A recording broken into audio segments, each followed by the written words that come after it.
بسم اللہ الرحمن الرحیم وقد یحذفان ای الفعل والفاعل معا سے صاحب کافیہ رحمہ اللہ تعالی نے فعل اور فاعل کو ایک ساتھ حذف کرنے کا حکم بیان فرمایا ہے۔ آپ حضرات نے پچھلے اسباق میں پڑھ لیا کہ جی فعل کو حذف کیا جاتا ہے فاعل سے، جوازاً بھی حذف ہو سکتا ہے اور وجوباً بھی حذف ہو سکتا ہے۔ آگے یہ صورت بیان فرمائی ہے کہ بعض مرتبہ کوئی ایسا قرینہ پایا جاتا ہے جو فعل اور فاعل دونوں پر ہی دلالت کر رہا ہوتا ہے، لہذا اس طرح کا اگر کوئی قرینہ پایا گیا، ایسی کوئی صورت پائی گئی، تو وہاں حکم یہ ہے کہ فعل اور فاعل دونوں کو ہی حذف کرنا یہ جائز ہو جائے گا۔ جیسے اس کی ایک مثال ہے اقام زیدن، کسی نے یوں سوال کیا اقام زیدن، کیا زید کھڑا ہو گیا؟ تو اس کے جواب میں صرف ہاں کہہ دیا جائے، نعم کہہ دیا جائے، یوں بھی جائز ہے۔ اقام زیدن سوال ہوا، اس کے جواب میں یوں کہہ دیا گیا نعم، ہاں، تو یہ ہاں کا جو لفظ ہے، نعم کا جو لفظ ہے، یہ حقیقت میں اس پورے جملے کی جگہ پر آیا ہوا ہے جو فعل اور فاعل پر مشتمل ہے۔ جب یوں کہا گیا اقام زیدن، اس کے جواب میں یوں ہے نعم، ہاں، قام زیدن، ہاں، قام زیدن، زید کھڑا ہو گیا، تو لہذا یہ قام زیدن مکمل فعل اور فاعل کو حذف کر لیا گیا اور نعم کو اس کی جگہ پر جو ہے وہ رکھا گیا، تو یہ اس کے لیے قرینہ ہے، اس پر دلیل ہے، لہذا یہاں پر فعل اور فاعل دونوں کو حذف کرنا جائز ہے۔ یوں بھی کہہ سکتے ہیں صرف نعم، اور یوں بھی کہہ سکتے ہیں نعم قام زیدن۔ جی بس اتنی سی بات ہے۔ وقد یحذفانی، کبھی ان دونوں کو حذف کیا جاتا ہے۔ یحذفانی میں الف ضمیر ہے، ہما ضمیر ہے، اس کے مرجع کو متعین فرمایا کہ وہ الفعل والفاعل ہے، یعنی فعل اور فاعل کو حذف کیا جاتا ہے معاً، ایک ساتھ۔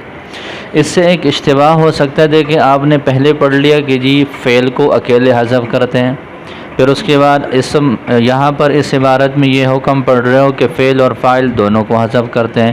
اس سے یہ ایک وہم پیدا ہو سکتا ہے کہ جب فعل کو اکیلے سے حذف کیا جا سکتا ہے، فعل اور فاعل کو ایک ساتھ حذف کیا جا سکتا ہے، تو ہو سکتا ہے کہ فاعل کو بھی اکیلے حذف کیا جا سکتا ہو۔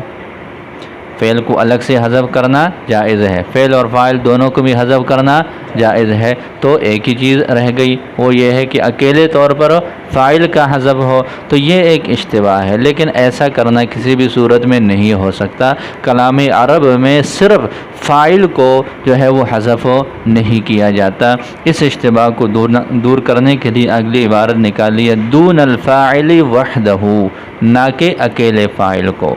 عبارت کیا ہو جائے گی؟ کبھی حذف کیا جاتا ہے فعل اور فاعل کو ایک ساتھ، دون الفاعل وحدہ، نہ کہ اکیلے فاعل کو، صرف فاعل کا حذف کرنا کہ فعل موجود ہے اور اس کا فاعل جو ہے وہ محذوف ہو، ایسی صورت کلام عرب میں نہیں ہے۔ نعم کی مثل میں جواباً، بطور جواب کے جب یہ واقع ہو، لمن قال، اس آدمی کے لیے جو یوں کہہ دے اقام زیدن، اقام زید کہہ دے، ای نعم قام زید، تو یہ نعم اصل میں پورا جملہ ہے، وہ پورا جملہ کیا ہے؟ وہ یوں ہے نعم قام زیدن، تو نعم قام زیدن سے قام زید فحذفت الجملۃ الفعلیۃ، جملہ فعلیہ کو حذف کیا گیا، وذکر نعم، اور نعم کو ذکر کیا گیا فی مقامہا، اس کی جگہ پر۔ ٹھیک ہو گیا، پورے جملے کو حذف کر کے نعم کو اس کے قائم مقام بنا دیا۔ اب آپ لوگوں نے ایک مسئلہ پڑھا ہے، آگے شرح میں اسی کی وضاحت ہے کہ جی جب کسی چیز کو قرینہ کی وجہ سے حذف کر لے، حذف کر لینے کے بعد کسی اور چیز کو اس کے قائم مقام بنا دے، جیسے اس سے پہلے وَإِنْ أَحَدٌ مِّنَ الْمُشْرِكِينَ استجارہ میں پڑھ لیا تھا، تو اس حذف کا حکم کیا ہو جاتا ہے؟ وہ جائز ہے کہ واجب ہے؟ بولو، وہ واجب ہے۔ تو یہاں پر ہم نے یہ سوال کے قرینہ سے نعم کے بعد جو قام زیدن ہے اس کو حذف کر لیا، نعم کو اس کی جگہ پر رکھ لیا، تو یہاں تو یہ حذف واجب ہونا چاہیے، اس لیے کہ نعم قائم مقام ہے، تو اس کا جواب یہ یہاں پر پھر واجب کیوں نہیں ہے؟ یہ تو یہاں پر جائز ہے۔ اس کا جواب دیا ہے آگے سے مصنف رحمۃ اللہ علیہ نے، فرماتے ہیں کہ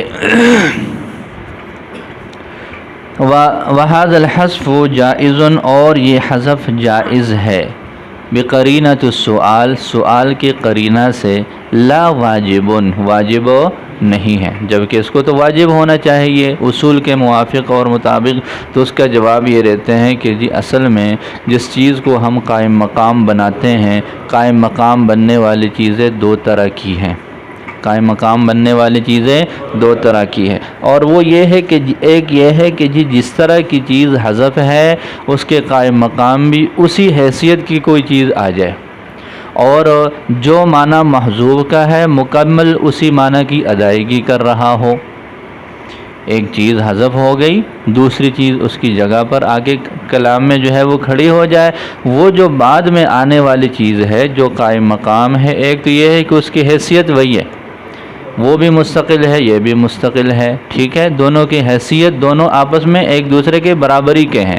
دوسری بات یہ ہے کہ جو معنی اور مفہوم محذوف کا ہے وہی معنی اور مفہوم کس کا ہو، اصل میں اس کلمہ کا بھی ہو، ایک تو یہ ہے۔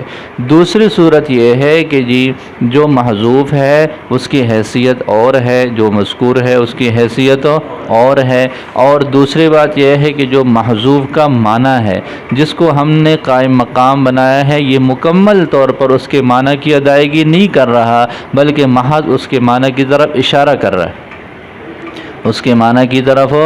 تو گویا کہ آسان لفظوں میں یوں کہہ دے کہ جی جو محذوف ہے اور جو اس کے قائم مقام ہے اس کی دو حیثیتیں ہیں۔ پہلی صورت یہ ہے کہ دونوں کی حیثیت بھی برابر ہے، درجے میں بھی برابر ہے اور مکمل معنی کی ادائیگی کر رہا ہے۔ دوسری صورت یہ ہے کہ جی حیثیت میں بھی فرق ہے، ایک مستقل ہے جو محذوف ہے، جو مذکور ہے وہ مستقل نہیں ہے۔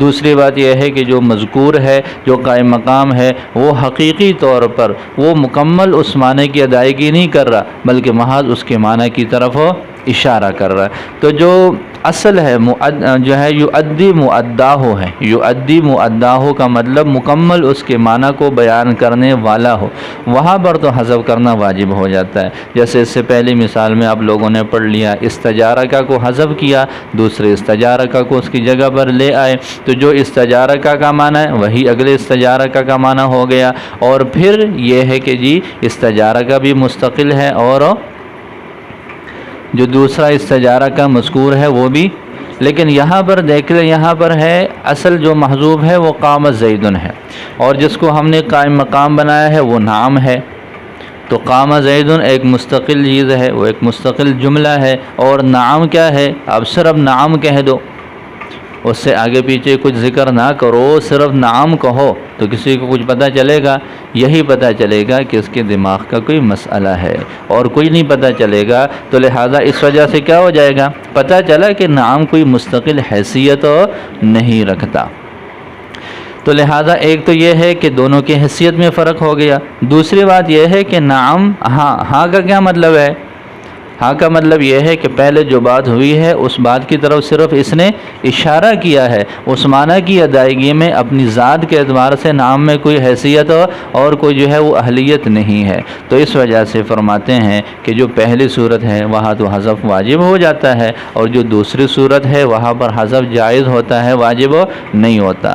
تو فرماتے ہیں کہ لا واجبون، یہاں حذف کرنا جائز ہے، واجب نہیں ہے، لعدم قیام ما یؤدی مؤداہ فی مقامہ، بوجہ قائم مقام نہ ہونے کے، بوجہ لعدم قیام مقامہ، یوں کر لے، لعدم قیام مقامہ، اس کی جگہ پر قائم مقام کے نہ ہونے کے، اس چیز کے، ما یؤدی مؤداہ جو مکمل طور پر اس کے معنی کو ادا کرے، جو مکمل طور پر ہو، لعدم قیام بوجہ قائم نہ ہونے اس چیز کے، ما یؤدی مؤداہ جو مکمل طور پر اس کے مؤدا، اس کے معنی پر، اس کی معنی کی ادائیگی کرے، فی مقامہ ہی اس کے مقام میں، جیسے مفسر ہوتا ہے، جیسے کیا ہوتا ہے، مفسر ہوتا ہے۔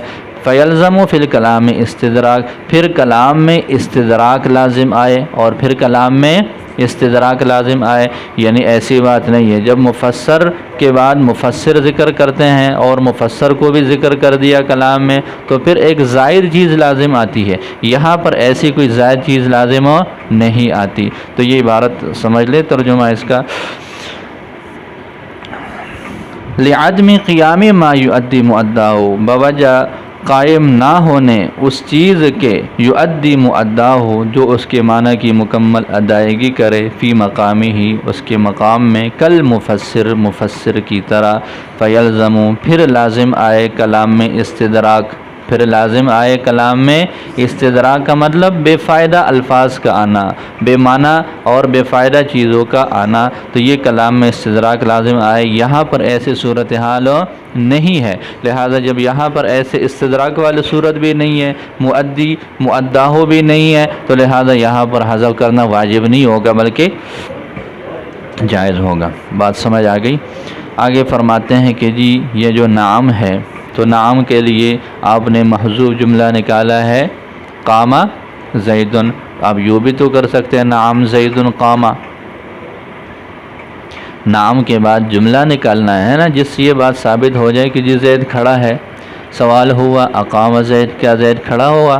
تو جواب میں آپ کہتے ہیں نعم، نعم سے آگے کیا نکالنا ہے؟ کوئی ایسی بات نکالنی ہے جس سے سوال کا جواب حاصل ہو جائے، زید کے کھڑے ہونے کے بارے میں بتایا جائے، تو جملہ فعلیہ ہی کیوں نکالنا ہے؟ اس کے لیے تو آپ یوں بھی کر سکتے ہیں نعم زید قام، ہاں زید کھڑا ہے، تو معنی تو پھر بھی حاصل ہے۔ تو یہ پھر لازمی طور پر آپ یوں کہہ دیں کہ جی نعم کے بعد قام جو ہے وہ زید یوں نکالیں گے، زید قام نہیں نکال سکتے، وہ نکال لو، جملہ اسمیہ نکال لو۔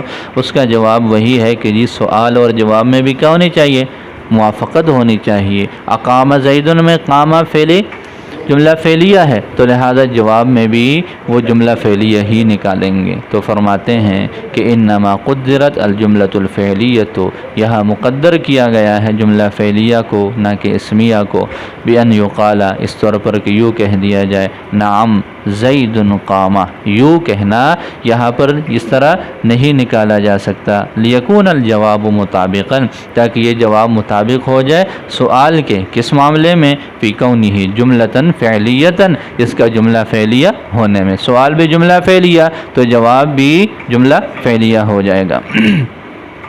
وَإِذَا تَنَازَعَ الْفِعْلَانِ ظاہراً بعدہما سے مصنف رحمۃ اللہ علیہ نے ایک اور مسئلہ تنازع الفعلین کو بیان فرمایا ہے۔ تنازع الفعلین کا معنی کیا ہے؟ تنازع الفعلین کا مطلب یہ ہے کہ جب دو یا دو سے زیادہ عامل اپنے سے بعد والے ایک اسم ظاہر میں تقاضا کرے اپنا معمول بنانے کا، جب دو یا دو سے زیادہ عامل اپنے سے بعد میں واقع ہونے والے اسم ظاہر میں تقاضا کرے اپنا معمول بنانے کا، اور وہ اسم ظاہر دونوں کا معمول بھی بن سکے علی البدلیہ، اور وہ معمول بھی بن سکے وہ اسم ظاہر دونوں کے لیے، تو اس کو تنازع الفعلین کہتے ہیں۔ کیا مطلب ہے؟ دو یا دو سے زیادہ عامل ہیں یا فعل ہیں، دونوں کو معمول چاہیے، دونوں کو معمول چاہیے۔ معمول بننے کے لیے ایک ہی اسم ہے، معمول بننے کے لیے ایک ہی اسم ہے، پہلے فعل کو بھی معمول چاہیے، دوسرے فعل کو بھی معمول چاہیے، وہ جو ہے وہ اسم ایک ہے، تو اسی ایک اسم میں پہلا فعل بھی تقاضا کر رہا ہے کہ میں اس کو اپنا معمول بنا لوں، دوسرا بھی تقاضا کر رہا ہے کہ میں اس کو اپنا معمول بنا لوں، اور وہ اسم بھی دونوں کا معمول بن سکتا ہو، وہ اسم بھی دونوں کا معمول بن سکتا ہو۔ تو کیا ہے تنازع الفعلین کی تعریف؟ تنازع الفعلین سے مراد یہ ہے کہ دو یا دو سے زیادہ عامل اپنے سے بعد میں پائے جانے والے واقع ہونے والے اسم ظاہر میں تقاضا کرے معمول بنانے کا، ہر ایک اس کو اپنا معمول بنانے کی کوشش کرے، اور یہ بھی شرط ہے کہ وہ اسم ظاہر دونوں کا معمول بھی بن سکتا ہو۔ اگر کوئی صورت ایسی ہے کہ دونوں عامل کو معمول کی ضرورت بھی ہے اور وہ جھگڑا بھی کر رہے ہیں، لیکن بعد والا جو اسم ظاہر ہے وہ دونوں کا نہیں بن سکتا، کسی ایک کا بن سکتا ہو، تو پھر وہ اصطلاحی اعتبار سے تنازع الفعلین کی صورت نہیں ہو سکے گی۔ تو تنازع الفعلین جو کتاب میں جو ہے وہ مطلوب ہے وہ یہ ہے کہ دو یا دو سے زیادہ عامل ہو، دونوں کو معمول کی ضرورت ہو، بعد میں ایک اسم ظاہر، یعنی دونوں کے بعد ایک اسم ظاہر واقع ہو اور دونوں اس میں تقاضا کریں، دونوں جو ہے اس کو اپنا معمول بنانے کے لیے چاہت ظاہر کرے اور وہ دونوں کا معمول بھی بن سکے، تو ایسے صورتحال میں اس اسم ظاہر کو ایک کے ساتھ جوڑ لیا جاتا ہے اور دوسرے فعل کے تقاضا کو اور اس کے مسئلے کو حل کرنے کے لیے کوئی اور صورت اختیار کی جاتی ہے۔ جی تو تنازع الفعلین کی تعریف آ گئی، بولو دیکھیں۔ وَإِذَا تَنَازَعَ الْفِعْلَانِ، جب دو فعل تنازع کرے، دو فعل کیا کرے، آپس میں لڑائی جھگڑا کرے۔ اب اس پر اعتراض ہو جائے گا کہ جی تنازع تو صرف فعل میں نہیں ہو سکتا، شبہ فعل میں بھی ہو سکتا ہے۔ جیسے یہ پہلے بھی آپ لوگ اس طرح کے اعتراضات پڑھتے ہو کہ جی یہ حکم صرف فعل کے ساتھ تو خاص نہیں ہے، شبہ فعل میں بھی یہ حکم پایا جاتا ہے، تو اس وجہ سے الفعلان کو عاملان کے معنی میں لیا ہے کہ یہاں فعلان سے مراد عاملان ہے۔ تو پھر وہی اعتراض ہوگا کہ جی فعل کو پھر خصوصیت سے کیوں ذکر کیا، اس کا کیا جواب پڑا ہے کہ جی چونکہ عمل میں تو فعل اصل ہی ہے، اس وجہ سے اصل کو ذکر کر لیا، فرعی چیزیں خود اس میں شامل ہو جائیں گی، اس کا معنی دوسرا لے کر تو فرماتے ہیں وَإِذَا تَنَازَعَ الْفِعْلَانِ، جب دو فعل تنازع کرے، فرمایا بَلِ الْعَامِلَانِ، بلکہ دو عامل تقاضا کرے۔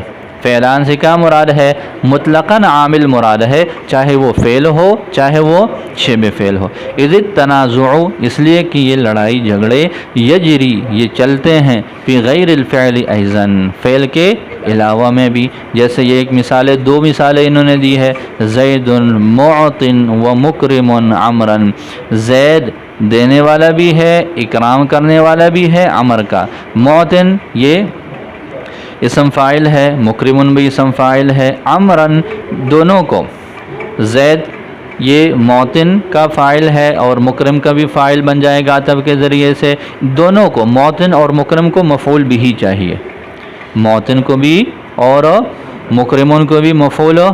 آگے عمرن یہ واقع ہے، ایک اسم ظاہر ہے، دونوں کے بعد ہے، تو معطن بھی تقاضا کر رہا ہے کہ عمر کو اپنا مفعول بناؤ اور مکرم بھی تقاضا کر رہا ہے کہ عمرن کو اپنا مفعول بناؤ، تو دونوں کی آپس میں جو ہے وہ لڑائی ہوئی یہ عمرن کے بارے میں، تو یہ دونوں معطن اور مکرمون یہ شبہ فعل ہے، اسم فاعل ہے۔ اگلی مثال ہے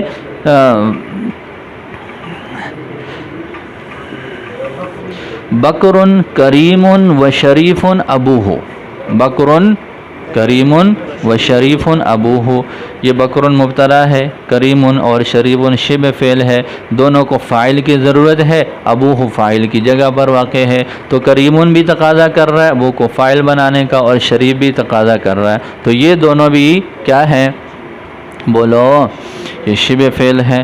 تو اس کا جواب آپ لوگوں کو دیا گیا کہ جی العاملان کے معنی میں، الفعلان کس کے معنی میں، العاملان کے معنی۔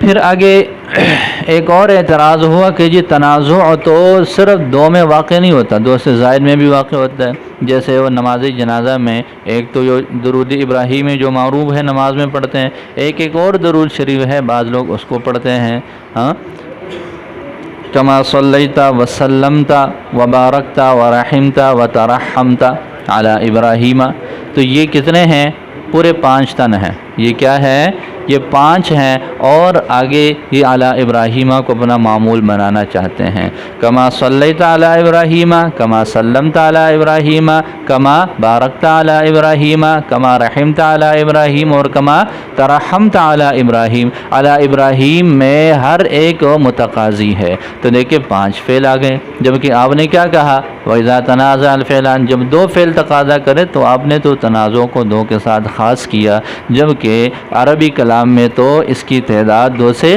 زائد بھی ہے، تو فرماتے ہیں کہ وَاقْتَصَرَ عَلَى وَإِنَّمَا قَالَ الْفِعْلَانِ، ہاں، شارح ماتن نے کیا کہا ہے، وَإِنَّمَا قَالَ الْفِعْلَانِ، ماتن نے الفعلان کا لفظ کہا ہے، مع ان التنازع، باوجود اس کے کہ تنازع قد یقع، کبھی وہ واقع ہوتا ہے، فی اکثر من فعلین، 2 فعلوں سے زائد میں بھی، اختصاراً اکتفا کرتے ہوئے، علی اقل مراتب التنازع، تنازع کے اقل مرتبے پر، تنازع کے مراتب میں سے سب سے اقل پر اکتفا کرتے ہوئے، وہو الاسنان، ظاہر ہے اب کہتے ہیں لڑائی ہو گئی،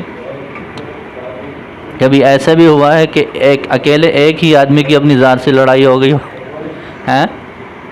اپنے آپ کو مارنے لگ جائے، تو ایسے تو نہیں ہو سکتا. جب بھی آواز آتی ہے تو آواز آنے سے ضروری ہے کہ ٹکراؤ ہو، اور ٹکراؤ کم از کم کتنے میں ہوگا؟ 2 میں ہوگا. تو فرماتے ہیں کہ یہاں پر تنازع کا جو سب سے اقل مرتبہ ہے اس کو بیان کرنا مقصود ہے. آگے ظاہراً ہے، ظاہر میں تقاضا کرے، ظاہر میں تنازع کرے. ظاہراً آپ لوگ پڑھ چکے ہو صیغہ صفت ہے، اور صیغہ صفت کو ضرورت ہوتی ہے کس کی؟ موصوف کی. اس وجہ سے آگے ذکر کیا اسمن ظاہراً، تو یہ اسمن موصوف یہاں پر محذوف نکالا ہے. اس کے بعد اگلی عبارت ہے واقعاً بعدہما. بعدہما یہ ظرف ہے، اس کا متعلق واقعاً یہاں پر محذوف ہے. بعدہما کی ہما ضمیر کا مرجع جو ہے وہ الفعلین ہے. یعنی جو واقع ہو، یعنی اسم ظاہر بھی ہو اور وہ واقع ہو بعدہما، ان دونوں کے بعد. بعدہما ہما ضمیر کا مرجع کیا ہے؟ الفعلین ہے. یہ قید کیوں لگائی ہے؟ دونوں کے بعد ہونا کیوں ضروری ہے؟ اسم ظاہر ہو اور دونوں اسموں کے بعد ہو، یہ بعد ہونے کی قید کیوں لگائی ہے؟ آگے شارح نے اس کی وجہ بیان فرمائی کہ دیکھیں اگر اسم ظاہر ہے وہ بعد میں نہیں ہے تو پھر اس کی جگہ کہاں پر ہوگی؟ یا تو اس کی جگہ ہوگی درمیان میں، یا پھر دونوں سے پہلے وہ آئے گا اسم ظاہر. تو ظاہر ہے وہ فرماتے ہیں کہ جی جب کوئی اسم پہلے فعل سے بھی پہلے آ جائے یا پہلے فعل کے متصل بعد آ جائے دوسرے سے پہلے، تو اس کا تعلق لازمی طور پر کس کے ساتھ جوڑیں گے؟ پہلے کے ساتھ ہی جوڑیں گے. تو وہاں پر تو تنازع کی کوئی صورت ہی، وہ اس میں گنجائش ہی نہیں ہے تنازع کی. اس وجہ سے یہ قید لگائی ہے کہ جی اسم ظاہر میں ہو، اور وہ اسم ظاہر بھی کہاں پر ہو؟ بعد میں. تو فرماتے ہیں اذ المتقدم علیہما، اس لیے کہ وہ اسم ظاہر جو ان دونوں پر مقدم ہو، او المتوسط بینہما، یا پھر دونوں کے درمیان میں ہو، معمول للفعل الاولی، وہ پہلے فعل کا معمول ہے. اذ هو یستحقہ، اس لیے کہ وہی اس کا مستحق بنا ہے. قبل الثانی، دوسرے سے پہلے. پہلے آؤ اور پہلے پاؤ والا جو قانون ہے، تو الحق للاول یہ والا جو قانون ہے، اس اعتبار سے پہلا جو فعل ہے وہی اس اسم ظاہر کا زیادہ مستحق ہے. تو فرماتے ہیں کہ فلا یکون فیہ مجال التنازع، اس میں تنازع کی کوئی گنجائش نہیں ہے. فلا یکون فیہ مجال التنازع، اس میں تنازع کی کوئی گنجائش نہیں ہے. یہ بات سمجھ آ گئی. تو آگے مصنف رحمۃ اللہ علیہ نے لفظی کچھ بحث فرمائی ہے کہ تنازع کا جو لفظ ہے، تنازع کا معنی کیا ہوتا ہے؟ نزع ہے. نزع کا معنی کیا ہوتا ہے؟ نزع خفیہ. نزع خفیہ کا معنی کیا ہے؟ اس نے اپنے جوتے، اپنے موزے نکال لیے. تو یہ نزع کا معنی ہوتا ہے نکالنا. ٹھیک ہے. تنازع کا مطلب یہ ہے کہ دو لوگوں کے درمیان میں چینا جپٹی ہو جائے، وہ اپنی طرف کھینچ رہا ہے، یہ اپنی طرف جو ہے وہ کھینچ رہا ہے، وہ نکالنے کی کوشش کر رہا ہے اور یہ بھی نکالنے کی کوشش کر رہا ہے. تو یہ ہے اصل میں تنازع. اب یہ والا جو کام ہے یہ تو صرف ذی روح ہی کر سکتے ہیں، یہ تو کوئی انسان ہی کر سکتا ہے. اور یہ فعل کیا ہے؟ فعل تو ان کا تو حصے کوئی وجود ہی نہیں ہے، ان کا تو حصے کوئی وجود ہی نہیں ہے، یہ تو صرف لکھنے کی حد تک ہوتے ہیں. تو لہٰذا ان میں پھر یہ تنازع کیسے ہو سکتا ہے؟ لڑائی جھگڑا یہ تو ذی روح چیز کا کام ہے، ذی عقل چیزوں کا کام ہے. تو اس میں تو یہ پھر افعال کیسے شامل ہو سکتے ہیں؟ تو اس کا جواب دیا کہ جی ومعنی تنازعہما فیہ، افعال میں تنازع کا مطلب یہ ہے انہما بحسب المعنی یتوجہان الیہ، کہ وہ معنی کے اعتبار سے دونوں اس کی طرف متوجہ ہوں. دونوں فعل معنوی اعتبار سے اس اسم کی طرف کیا ہو؟ متوجہ ہو. اصل میں لڑائی جھگڑا مراد نہیں ہے، بلکہ یہ ہے کہ ان کا اس اسم کی طرف توجہ ہو جائے. تو توجہ بھی تو ذی روح چیزوں کا کام ہے، توجہ بھی تو کیا ہے؟ ذی روح چیزوں کا کام ہے. تو اس کا بھی جواب یہ دیا جاتا ہے کہ جی یہاں پر یہ حقیقت میں مراد نہیں ہے. یہاں تنازع کا معنی وہ جس کو آپ کہتے ہیں کہ جی نزع ہو، جانبین سے تنازع ہو، آپس میں لڑائی جھگڑا ہو، اس معنی میں بھی نہیں ہے حقیقت میں. اور پھر اس کو توجہ کے معنی میں لینا، یہ توجہ بھی اپنے حقیقی معنی میں نہیں ہے، بلکہ یہاں پر مجازن معنی مراد ہے. تنازع سے مراد وہ کون سا معنی ہے؟ مجازی معنی مراد ہے۔ مجازی معنی کیا ہے؟ مجازی معنی یہ ہے کہ جی دونوں کا تقاضا اس میں تعارض آ جائے، دونوں کے تقاضے میں کیا ہو جائے؟ تعارض آ جائے، اور ہر ایک کا تقاضا الگ سے ہوتا ہے۔ فعل کا تقاضا وہ الگ ہے، انسانوں کا تقاضا الگ ہے۔ فعل کا تقاضا یہ ہے کہ اس کو معمول چاہیے، اس کو بھی معمول چاہیے، دوسرے کو بھی معمول چاہیے، لیکن مسئلہ یہ ہوا کہ دونوں کی سوئی ایک ہی جگہ پر جا کے اٹک گئی، اس کو بھی یہی معمول چاہیے اور اس کو بھی، تو یہ تعارض ہو گیا۔ یہ کیا ہو گیا؟ یہ تعارض ہو گیا۔ تو یہ والا معنی مراد ہے۔ دیکھیں وَمَعْنَى تَنَازُعِهِمَا فِيهِ، دونوں کا اس میں تنازع کا معنی یہ ہے أَنَّهُمَا بِحَسْبِ الْمَعْنَى، کہ وہ دونوں معنوی اعتبار سے يَتَوَجَّهَانِ إِلَيْهِ، اس اسم کی طرف متوجہ ہوں۔ تو میں نے بتایا کہ توجہ بھی ذی-روح چیزوں کا کام ہے، اس وجہ سے تنازع اور توجہ دونوں سے مراد کیا ہے؟ یہاں پر جو ہے وہ مجازی معنی یعنی تعارض مراد ہے کہ جی وہ اپنے عامل کے تقاضا میں ایک دوسرے کے ساتھ متعارض ہو جاتے ہیں۔ جی کچھ پتہ چل رہا ہے؟ بولو۔ وَيَصِحُّ أَن يَكُونَ هُوَ مَعَ وُقُوعِهِ فِي ذَلِكَ الْمَوْضِعِ مَعْمُولًا لِكُلِّ وَاحِدٍ مِّنْهُمَا عَلَى الْبَدَلِ، یہاں سے مصنف رحمۃ اللہ علیہ نے تنازع کے صحیح ہونے کے لیے ایک شرط بیان فرمائی ہے۔ یعنی ایک تو یہ شرط ہے کہ یہ تنازع ہو، دو کم از کم دو عامل ہو، اور یہ ضروری ہے کہ اسم ظاہر میں ہو، اور وہ اسم ظاہر کہاں پر ہو؟ دونوں کے بعد ہو۔ ٹھیک ہے، ایک تو یہ قید ہے۔ دوسری ایک قید یہ لگائی ہے کہ جی جو بعد والا اسم ظاہر ہو وہ دونوں کا معمول بھی بن سکے۔ وہ پہلے جو ہے وہ آپس میں لڑتے رہیں، اور جب معمول بنانے کا ٹائم آ گیا تو پھر پتہ چلا کہ وہ تو اس کے ساتھ جڑ ہی نہیں سکتا، وہ اس کے ساتھ جڑ ہی نہیں سکتا۔ اس وجہ سے یہ قید ہے کہ بعد والا اسم ظاہر اس کی صلاحیت ایسی ہو کہ وہ پہلے کے ساتھ جوڑا جائے یا اس کو دوسرے کے ساتھ جوڑا جائے، وہ دونوں کے ساتھ ہی جڑ سکے، دونوں کا معمول بھی بننے کی اس میں صلاحیت موجود ہو، تو یہ بھی ایک قید ہے۔ لہذا اگر کوئی بعد والی چیز کوئی ایسی ہے جو دونوں کا معمول نہ بن سکے، وہاں پر یہ والا جو تنازع فعلین اصطلاحی معنی کا جو ہے اس کا، یہ پھر اس میں نہیں پایا جائے گا۔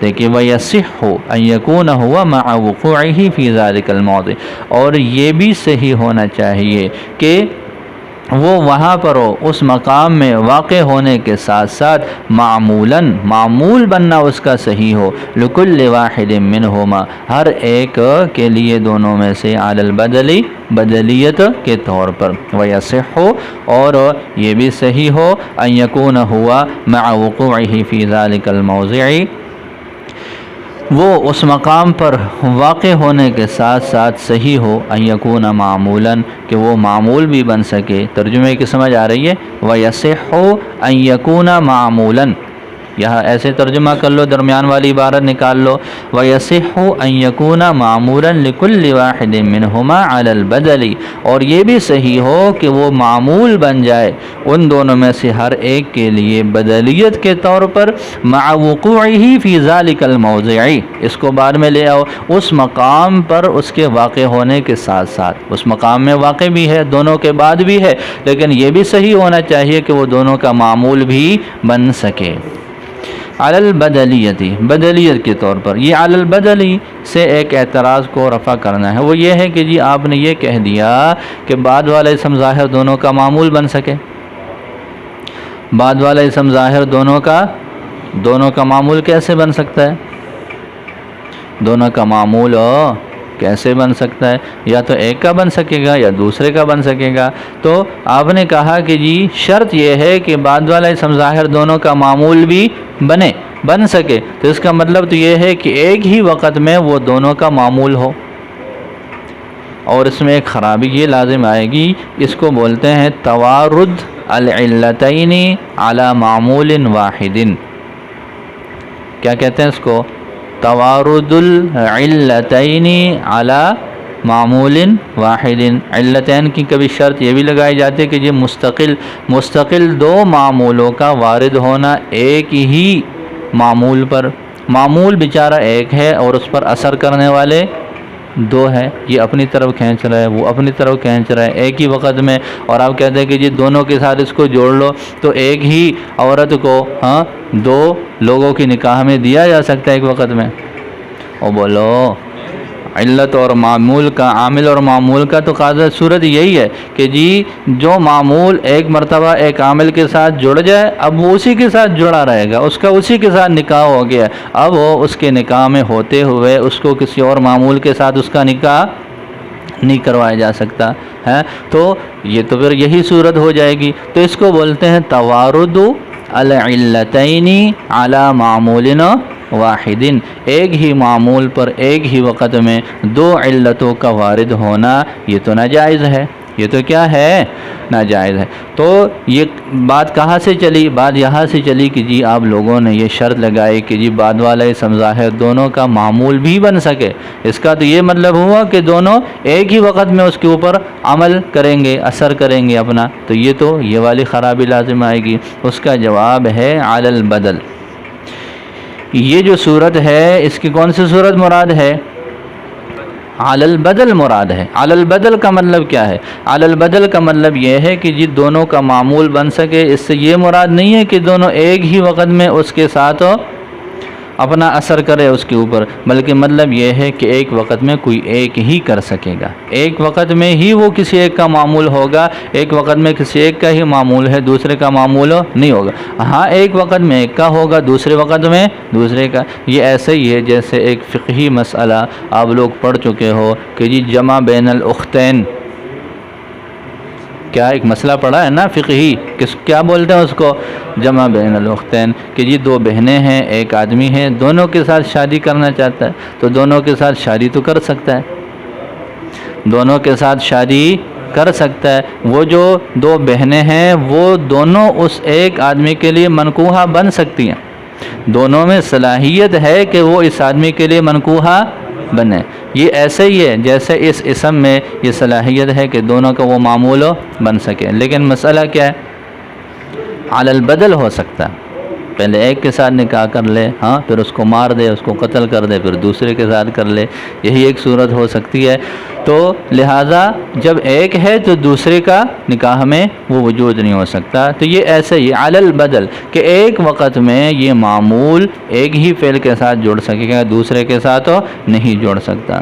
تو فرماتے ہیں کہ علی البدلی، یہ صحیح ہو کہ وہ دونوں کا معمول بھی بن سکے، علی البدلی بدلیت کے طور پر۔ لہٰذا اب دو باتیں سمجھ میں آئی ہیں یہاں تک۔ کتنی باتیں سمجھ میں آئی ہے؟ دو۔ پہلی بات یہ آ گئی کہ جی بعد میں اسم ظاہر ہونا ضروری ہے، اور یہ بات بھی سمجھ میں آ گئی کہ وہ اسم ظاہر وہ بعد والا ایسا بھی ہونا چاہیے جو دونوں کا معمول بھی بن سکے۔ لہٰذا یہ دونوں باتیں سامنے رکھ کر یہ خلاصہ نکل آیا کہ جو ضمیر ہے، ضمیر متصل، اس میں تقاضا اور تنازع نہیں ہو سکتا۔ کیوں نہیں ہو سکتا؟ متصل کس کو بولتے ہیں؟ ضمیر متصل۔